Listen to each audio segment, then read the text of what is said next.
Welcome back to the channel. Thank you so much for clicking and it means a lot that you guys keep clicking. If you guys keep clicking, I'll keep making. And today we're talking about, who else? It's the woman, it's the myth, the legend. It's Carolyn. Everyone's talking about Carolyn. She's so important to the season just so far. She's gotten a big edit, especially in this second episode, and she is a giant personality. Some would call a crazy person.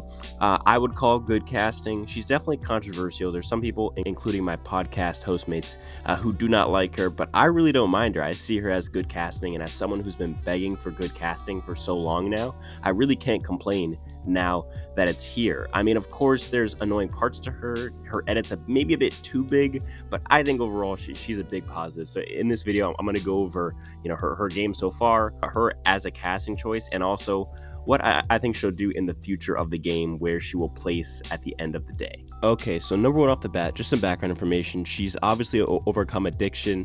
She talks about that in the show, in her bio. It's a big part of why I think she was casted in the first place, is because of her story being so easy to understand and get behind. She used to be a drug addict, and now she's out and she counsels people who are addicted to drugs.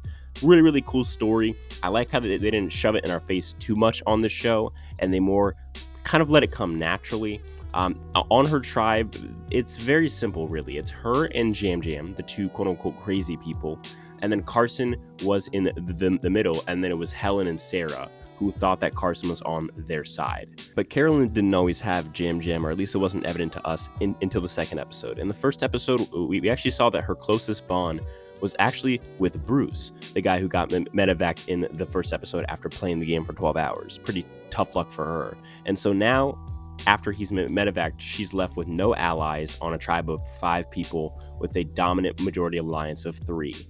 And so I think this is probably where she bunked up with Jam Jam, made friends. That was a good move on her part, considering that he's the only person not in an alliance.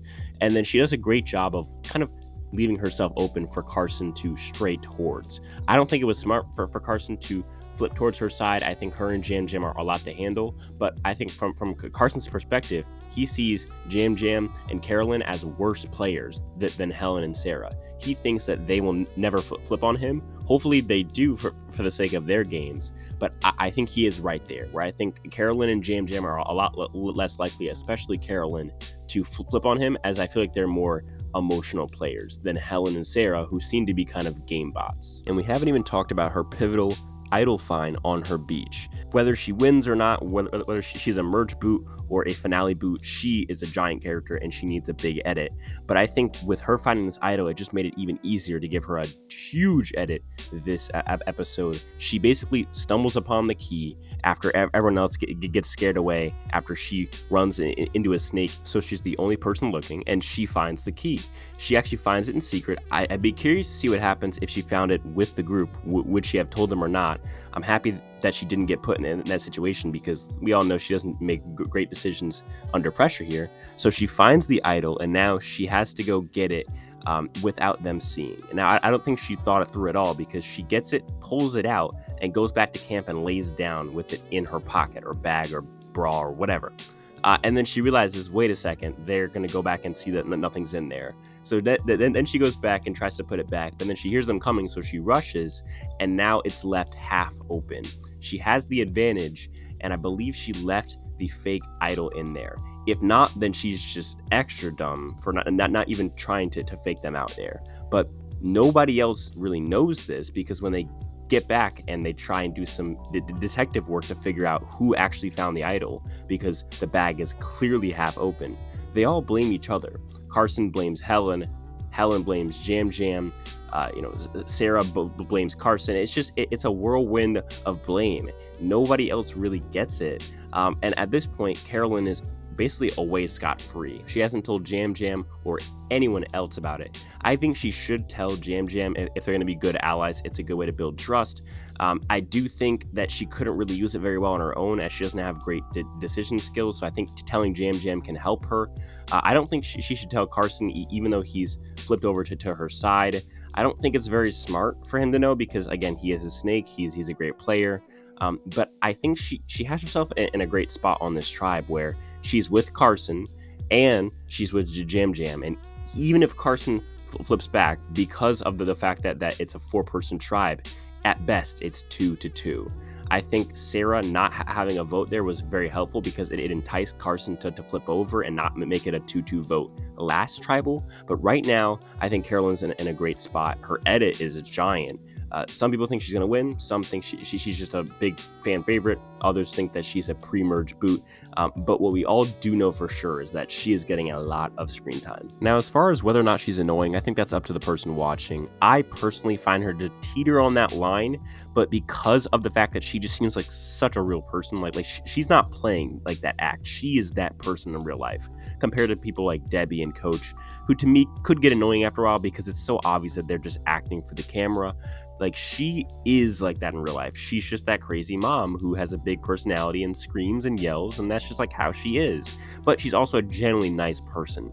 That's what keeps her from being super annoying for me. Some people disagree, and that's fine. But what I think you really can't say with any validity is that she's some sort of bad casting choice, because she's clearly a great character. She's clearly a great confessional giver. She speaks her mind. She's blunt. She doesn't give off like the idea that she's trying to hide her true feelings, like a lot of people from these recent new era seasons feel like. It almost feels like people are like wondering, what are people on Twitter going to think of what I'm saying, which is the last thing.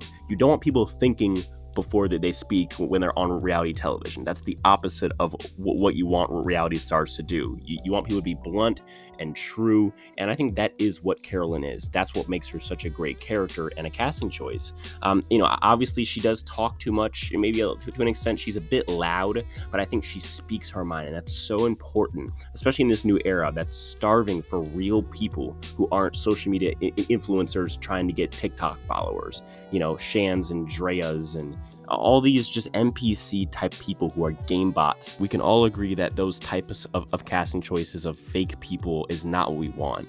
Maybe we don't agree that Carolyn is what we want, but she definitely does not fall into the category of a bad casting choice. As far as like where she's going to place in the game, a lot of people are saying she's going to win. I think it'd be a bit too obvious, especially with that first confessional, like showing the behind the scenes of like her first moment in her first confessional. Like that's so obvious for a winner edit. But then again, maybe they're going all out here, because every once in a few seasons they do a completely obvious winner's edit to kind of fake us out. Tommy Sheehan is a great example. Tony from Cagayan is a great example. Ben, also a great example. These people, it's almost too good to be true, but that's the point. It's supposed to throw you off. So I don't know. I think she's probably going to be a finale boot. That's just my personal prediction. But if she's the winner, I will not be shocked. But what do you guys think of Carolyn? Do you hate her? Do you love her? Let me know down below in the comments. As always, none of this happens without you guys. I'll talk to you guys in the next one.